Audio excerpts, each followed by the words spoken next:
Hi everybody, Richie Van Skyke here at Rainbow House with a general overview of services Rainbow House provides in central and north central Missouri.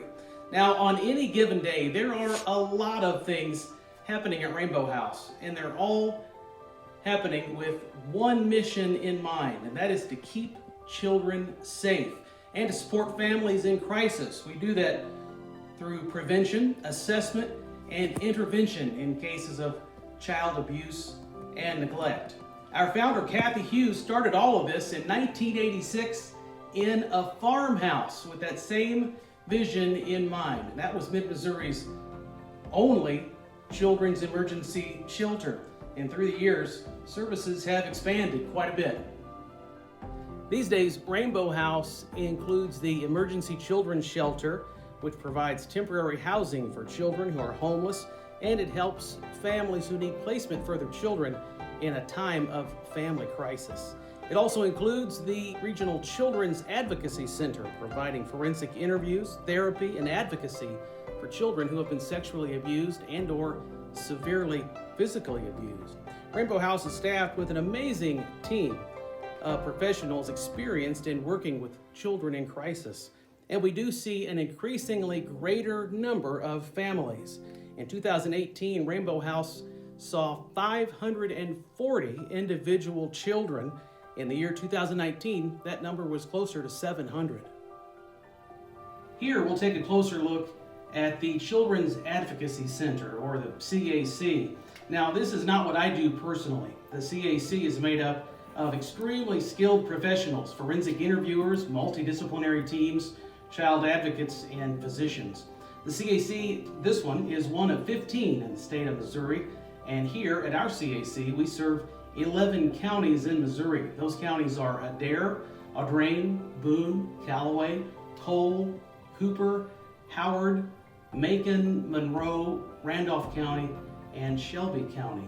A child is brought here when there has been a report of abuse or neglect. And this begins a process. It's an entire process of healing for each child and for each family. Members of the team here in the CAC are extremely skilled in assessing each situation, and they work very hard to make children and families comfortable and safe during their visit to Rainbow House. Very often, children visiting the CAC can be reluctant to talk about their story, to talk about what has happened to them. And that's understandable because a lot of times there has been a trust broken. So that's the first and very important step in the CAC, is building trust with that child and talking to them to assess their situation. Oftentimes that starts right here at this handprint wall. A forensic interviewer might stop here to look at the handprint wall with the child. These look just like their handprint. Look at how many there are. Which colors are their favorite? Is there one the same size as their hand? With each child being very unique and each case being very unique, this can help let a child know they are not alone in this process. And other kids just like them have been through the same kind of thing. This is one of our interview rooms. It's part of a very safe and child-focused environment where a child talks with a member of our team here in the CAC who will ask the questions during a forensic interview. Now, we use various methods to make sure these rooms are soundproof, and sometimes that needs to be demonstrated to a child so they can know what they're going to say won't be heard by anyone other than the necessary professionals. The forensic interview is recorded through high quality audio over here, and it is recorded also on video.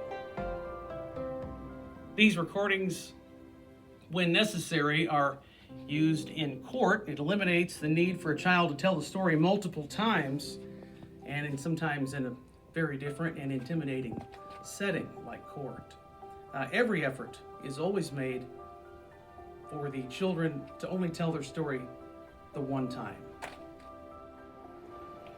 This is one of our observation rooms. This is where a forensic interview can be viewed as it's happening.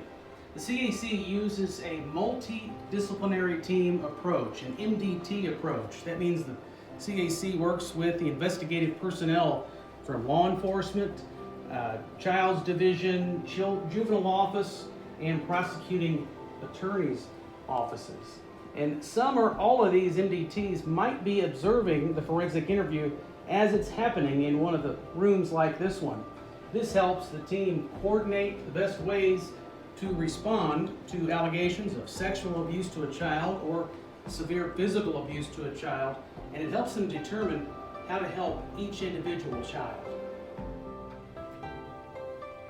We also have a medical facility on site where exams can be conducted as part of an investigation into cases of abuse and neglect. Rainbow House works to create a very friendly environment for each child, and a big part of that is letting them recognize generalized images of other kids. We want children to be able to recognize images of happy kids who look like them and their friends and their family. Children are brought to Rainbow House by family members and caregivers who can wait comfortably in rooms just like this one while the forensic interview is taking place. Each family will work with a Rainbow House children's advocate, a specially trained advocate who will help the family with necessary services that will take place throughout the process of healing when abuse has occurred. The Children's Advocacy Center is a big part of what Rainbow House does in our mission to keep children safe. As you can imagine, all of this requires a great deal of money. Rainbow House relies entirely on local donations. We do not have a national parent company or even a state chapter that provides funding. Rainbow House relies entirely on local donations from good people just like you. That's a quick look at the Children's Advocacy Center here at Rainbow House. Thanks so much for being here. Follow us on your favorite social media, and you can learn more at rainbowhousecolumbia.org.